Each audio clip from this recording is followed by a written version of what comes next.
Somebody yell out if you can't see my screen. But last week we had what we call an anti-racism day with my middle school students. And I started off by showing them this picture. And some of you here have been in a part of my talks and may have seen this picture before. What I find with talking with young people about hard topics is starting off by doing something that I call the third object. I don't have to come in and say something, I just put it on the screen, we just read it in a book, but somehow, how do we have a third object that we can speak through? So in showing this, I would love for anybody who wants to unmute yourself, because I can't see the chat, and just say, what is it about this picture that stands out?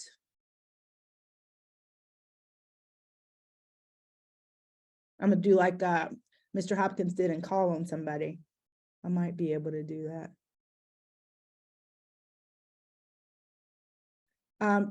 Dr. Lisa Carboni, what do you see here?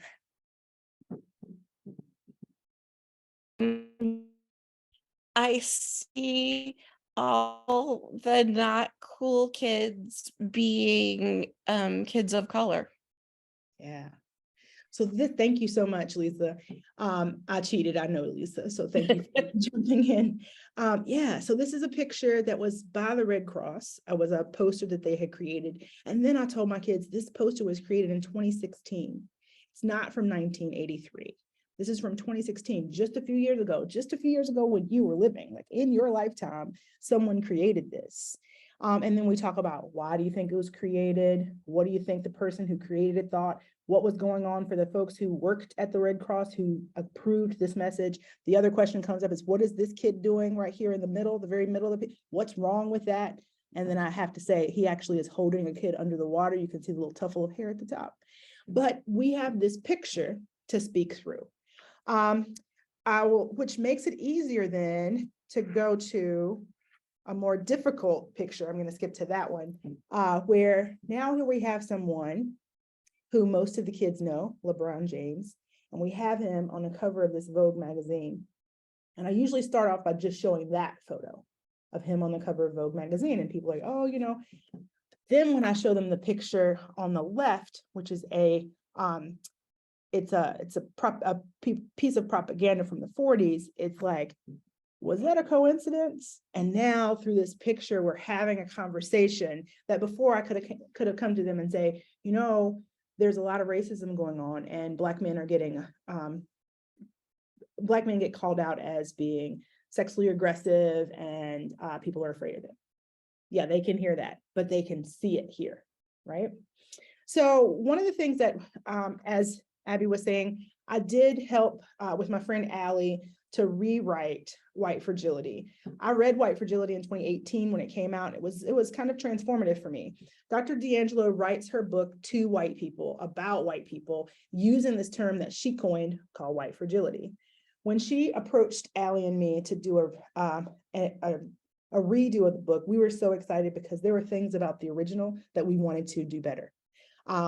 We wanted people to say, because we felt like her book said, oh, so you're fragile, white people, now what?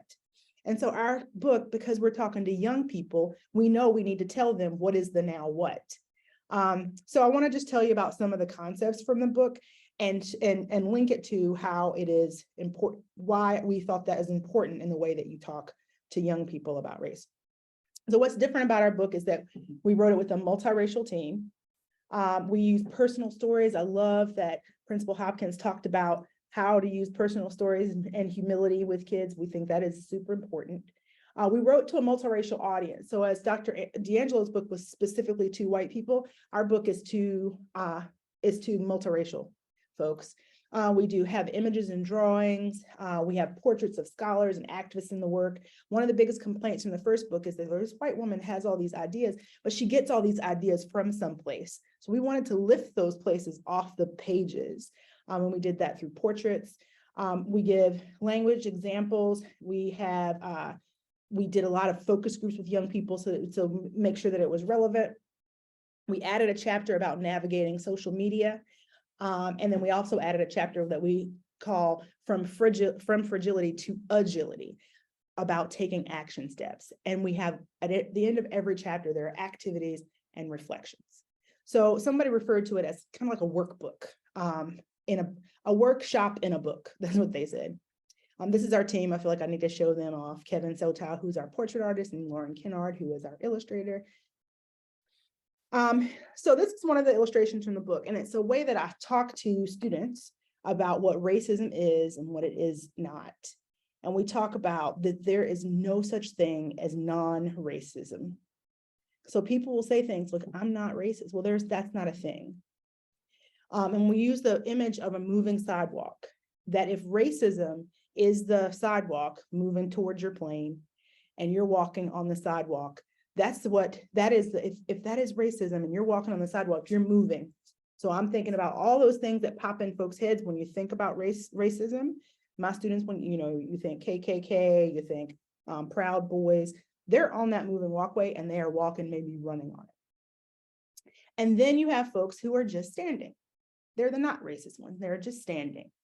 But even if you just stand on the moving walkway, you're still moving. The only way to be anti-racist is to turn around and walk the opposite way. So that is a concept that kids can pick up on as young as middle school, like, okay. And they pick it up in other ways. I talk to them about, when they misbehave, and I'm like, I want you to be a model, and being a model student for your peers means you got to turn around on the moving walkway. It becomes part of the vernacular in my school. The personal stories and examples of showing times when you have messed up. I was just talking to Dr. Bigsby when y'all were in your breakouts about how I dropped out of kindergarten. When I talked to, I can tell you that story another day. That's not for right now. But when I talk about my personal stories, my students lean in because they want to hear. So this story is in the book. It's about plastic bags. I had gone to Earth Camp. I was a very good camper. I did lots of camping growing up. And I went to Earth Camp where we learned how to recycle. We learned the importance of, we talked about the ozone layer a lot. And when I left, one of the things that we had learned was try not to use so many plastic bags. If you can carry it out of the store in your hands, then you should do that. Well, I went to the store on the way home from camp. And I went in and we had bought just a few things. And I said, oh, no, I don't need a bag. And my mom looked at me and she's like, yes, you need a bag. You need a bag and you need a receipt. And when we got to the car, she's like, you don't walk out of the store with anything in your hand because they'll think we stole it. And the they, she did not have to tell me who the they was, right? So talking about that example of how racism showed up for me, even as a young child, is one way that kids can hang on to, something that folks can hang on to. One of the concepts in the book we also talk about is the good-bad binary, that we live in this place where we think you either are bad and racist or you're non-racist and good. And there are all these things that we throw in there as what equals bad. Only bad people, they're old, they're malicious, they're Southern. I get really angry with that as a Southerner. They're mean, they're bigoted, or you are all good, young, well-intentioned, open-minded. But the truth of the matter is nobody is all bad or all good. And when we use that good-bad binary, it means that folks who consider themselves to be anti-racist have to be perfect, right? Or it means that folks who have who have some racist tendencies have to be bad people. And the truth of the matter is, it is a mix. There is a video which is linked in the book by this man named Jay Smooth, where he talks about we need not use the dentist model of racism, meaning you go to the dentist and then you no longer have to brush your teeth. That being actively anti-racist means you're continuing to work on it. You go every 6 months. And when you have a piece of spinach in your teeth, it's not like, no, I had all the spinach removed last week. No, you didn't. It's going to pop up and continue popping up. So that's a way that thinking about the difference between a good, bad binary. It's a concept. The book also, like I said, has lots of portraits in it. And all the portraits of our thinkers, our scholars, our activists include a quote by them. So this is a quote that we really love to dig into because it is one of those where the words get flipped around. And it's like, what came first, the chicken or the egg? What came first, race or racism? And then we talk about why it is that we agree with Ta-Nehisi Coates that racism came before race. And we talk about the reasons for that. I don't have enough time in our call to get into that. It's chapter 2. We also, when we start talking about the concept of white fragility, which is, we illustrated it in this way, that when you have big feelings, when identity is concerned, specifically here, racial identity, when somebody calls you out on something and you feel singled out or guilty or angry, and that manifests itself by withdrawing or being in denial, crying, physically leaving, that's how white fragility shows up. And I challenge folks to think about not just white fragility, but dominant fragility. I'm going through a situation right now with some of my students at school who identify as Jewish. I identify as Christian. And I made a mistake and did not honor Yom HaShoah, which is the day of Holocaust remembrance. And because I didn't, they came at me. And what I wanted to do, I was in my feelings. I was ashamed. I felt insulted. I'm not anti-Semitic. I felt judged.